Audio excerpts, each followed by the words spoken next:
adik-adik, ketemu lagi dengan Kak Tina. Kakak percaya kita semua sehat dan penuh sukacita. Adik-adik, udah siap belum untuk mendengarkan firman Tuhan hari ini? Kalau udah siap, yuk kita persiapkan Alkitab kita. Kita mau baca firman Tuhan hari ini dari 1 Korintus 13 ayat 4 sampai 9. Adik-adik udah siap? Kakak ulangin lagi. Dari 1 Korintus 13 ayat 4 sampai 9. Yuk kalau udah siap, kita baca sama-sama ya. Kita baca judul perikopnya. 2, 3. Kasih. Kasih itu sabar. Kasih itu murah hati. Ia tidak cemburu. Ia tidak memegahkan diri dan tidak sombong. Ia tidak melakukan yang tidak sopan dan tidak mencari keuntungan diri sendiri. Ia tidak pemarah dan tidak menyimpan kesalahan orang lain. Ia tidak bersukacita karena ketidakadilan, tetapi ia bersukacita karena kebenaran. Ia menutupi segala sesuatu, percaya segala sesuatu, mengharapkan segala sesuatu, sabar menanggung segala sesuatu. Kasih tidak berkesudahan, nubuat akan berakhir, bahasa roh akan berhenti, pengetahuan akan lenyap, dan nubuat tidak sempurna. Tetapi jika yang sempurna tiba, maka yang tidak sempurna itu akan lenyap. Amin. Adik-adik, hari ini kita mau belajar tentang kasih itu tidak cemburu dan tidak memegahkan diri atau tidak sombong. Adik-adik masih ingat? Minggu lalu kita belajar tentang apa? Nah, tentang kasih itu sabar dan murah hati. Nah, adik-adik pasti tahu atau pernah dengar cerita tentang Kain dan Habel. Kakak akan ulang kembali kalau adik-adik sudah pernah mendengarkan. Dalam kitab Kejadian, Adam dan Hawa mempunyai anak, yaitu Kain dan Habel. Kain adalah kakaknya dan Habel adalah adiknya. Nah, dua orang ini mempunyai profesi yang berbeda atau pekerjaan yang berbeda. Adik-adik ada yang tahu? Apa coba profesi mereka berdua? Iya, benar. Kain adalah seorang petani dan Habel pengembala kambing domba. Nah, dua orang ini tekun, mereka menekuni setiap profesi mereka. Dan setelah sekian lama, tiba waktunya mereka untuk mempersembahkan korban kepada Tuhan sebagai tanda cinta mereka kepada Tuhan. Mereka datang kepada Tuhan dengan membawa hasil dari apa yang sudah mereka hasilkan. Kain datang dengan membawa hasil dari tanahnya. Dan Habel pun juga datang membawa anak sulung dari kambing domba yang terbaik. Nah, adik-adik tahu nggak persembahan siapa yang diterima oleh Tuhan? Iya, persembahan Habel yang diterima oleh Tuhan. Nah, dari situ Kain merasa, merasa cemburu kepada adiknya Habel karena Tuhan menerima persembahan Habel. Kain menjadi marah. Dia panas hati. Dia cemburu, dia iri hati kepada adiknya Habel.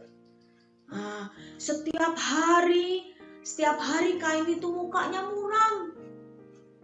Dia memelihara sifat buruknya itu, memelihara sifat dari cemburunya itu.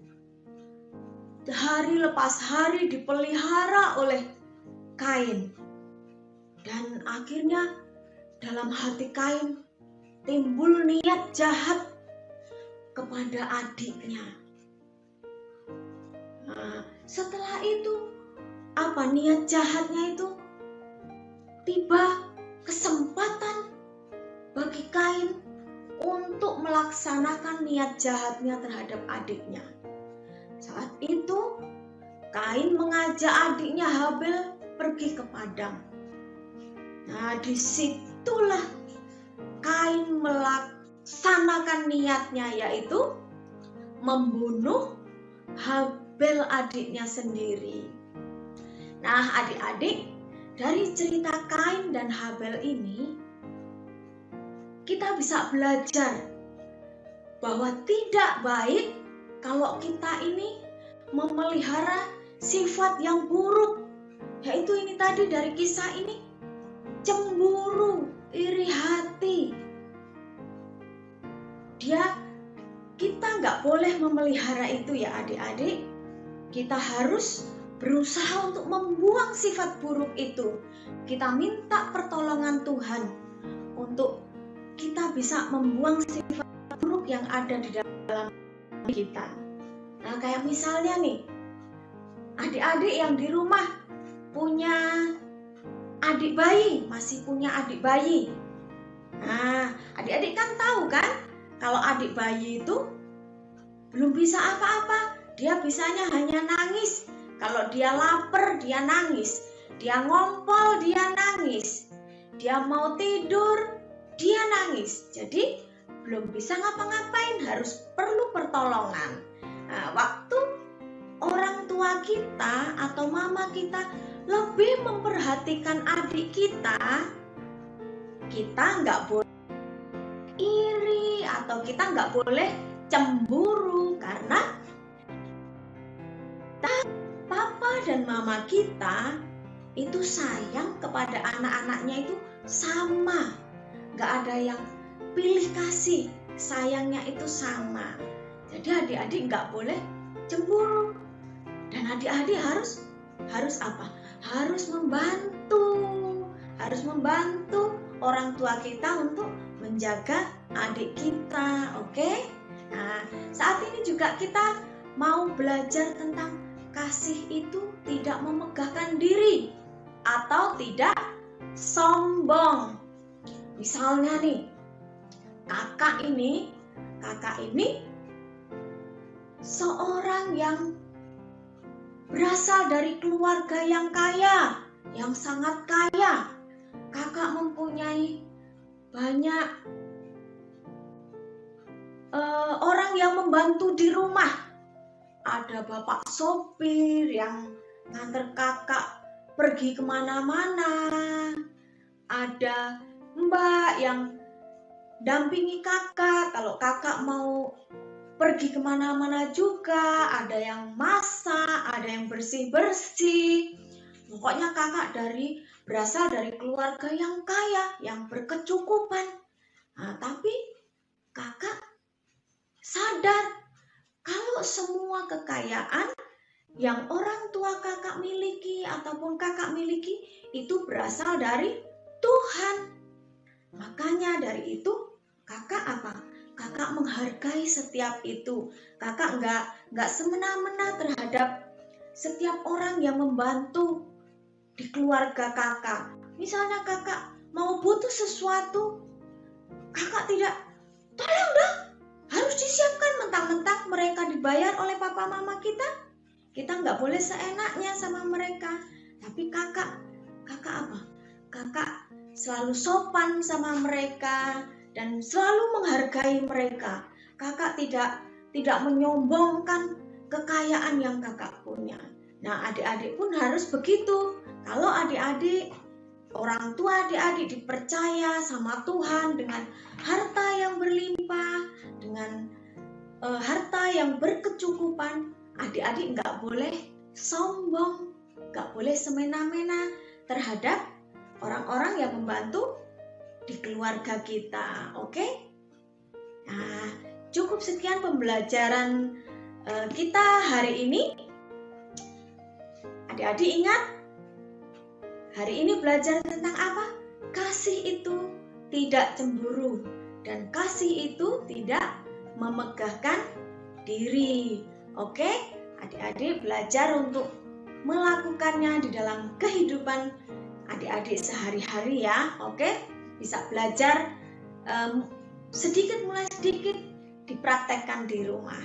Oke, yuk kita siapkan hati kita akhiri ibadah kita pada hari ini. Kita berdoa. Tuhan Yesus yang baik, kami mengucap syukur buat anugerah-Mu yang luar biasa buat setiap kami sampai saat ini.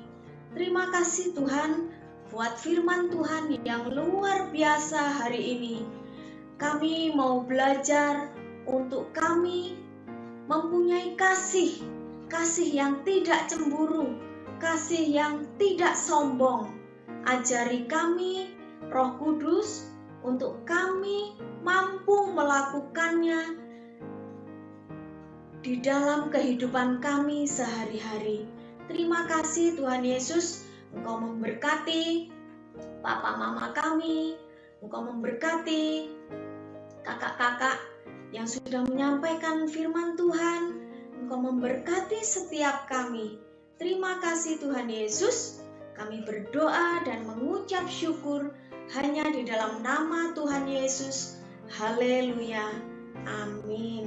Adik-adik, ingat ya, kita harus tetap jaga kesehatan, makan yang cukup, makan yang bergizi, vitamin, dan harus jaga kebersihan. Oke? Tuhan Yesus memberkati.